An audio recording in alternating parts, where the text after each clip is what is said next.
So, clean up this area. Trying to remove all the leaves, weeds. So around my pool area. I was gonna cut down this, what I thought was a weed, a couple weeks ago. Started sprouting up out of nowhere. Don't know where it came from. Not sure what kind of plant it is.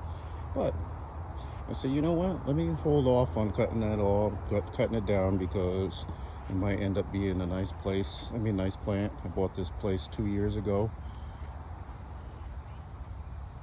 And, so I'm still discovering what kind of plants and trees are around here. I've been cutting stuff down that, is actually nice plants that, and I've been learning afterwards that it wasn't a weed. So here we go.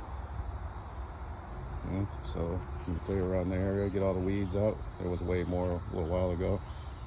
I cleared this area out. Move my grill. This is gonna be my grill area. I'm gonna attempt one of those DIY videos and make my own pad, concrete pad, and we'll see how it comes out. Tune in soon.